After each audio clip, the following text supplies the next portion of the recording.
उद्धव ठाकरेंवरती टीका केलेली आहे। उद्धव ठाकरेंना आम्ही उद्ध्वस्त करू आणि कोकणामधून शिवसेना संपलेल्या त्यासोबतच आता उद्धव ठाकरेंची शिवसेना पूर्णतः नेस्तनाबूत करू अशा पद्धतीचा इशारा त्यांनी उद्धव ठाकरेंना दिला आहे।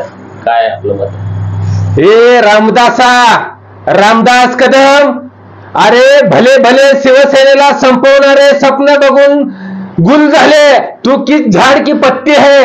अरे रामदासा, तुझं स्वतःच पहिलं बघ। अरे तू त्या पोरग तुझं गृहराज्यमंत्री म्हणून त्याच्या जीवावर तू डांगडिंग करायला जाऊ नको। अरे उद्धव ठाकरेंचं शिवसेनेचं झाड लय मोठं आहे। अरे तू उद्ध्वस्त करायचं सोड, साधी तू उद्धव ठाकरे साहेबांच्या झाडाची मुळी देखील उपटू शकत नाही, उपटू शकत नाही रामदासा, एवढी तुझी जर जिभेला वळवळ करत असेल तर जीभ तुझी आवाक्यात ठेव। तू एवढी मस्ती बरे नाही, तुला वाटत असेल पोरग तुझं घर राज्यमंत्री आहे। अरे तू तुझं पोरग तुझी खंडानी जर आली रामदास कदमा तर उद्धव ठाकरेचं तुम्ही काट वाकड्या करू शकत नाही। राहिला प्रश्न उद्धव साहेब संपवायचा, उद्धव साहेबाला संपवणारी अवलाद अजून या महाराष्ट्राच्या मातीत जन्माला आली नाही आणि इथं पुढे देखील जन्माला नाही। अरे तुमच्यासारख्या पालापाचोळ्याचं काय घेऊन बसलाय? तुम्हाला शिवसैनिक जाता जाता थडकून तुम्हाला चुरगळा करून टाकतील। काय भूमिका असणार या गटामध्ये किंवा भाजपमध्ये? खरं तर नेते गेले ठीक आहे, परंतु उद्धव ठाकरे साहेबांचा शिवसैनिक जसाचा तसा त्याच ठिकाणी आहे। काही आम्हाला फरक पडणार नाही।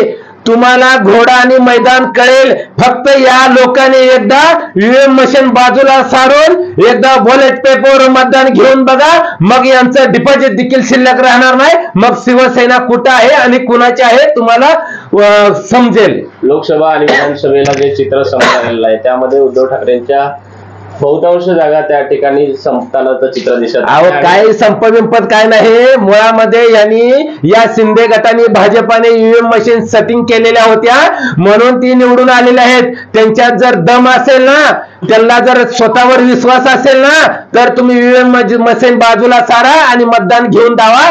या भाजपचं शिंदे आणि मिंदे गटाचं डिपॉझिट देखील शिल्लक राहणार नाही। कधी काळी हेच कदम मातोश्रीच्या नावानं रडतानाचं चित्र आपण पाहिलं। खरं तर रामदास कदमाला एक सांगायचं आहे, रामदास कदम, अरे दरवाजात बांधलेलं कुत्रा देखील इमानदारी असते, पण रामदास कदम, अरे तू मातोश्रीच्या जीवावर खाऊन खाऊन तुझा दात किडला, पण तू इमानदार बेमान झाला। तुझ्यासारखी गद्दारी माणसं या महाराष्ट्राच्या मातीत जन्मालाच कशी आली ही खरं तर आता विचार पडलाय।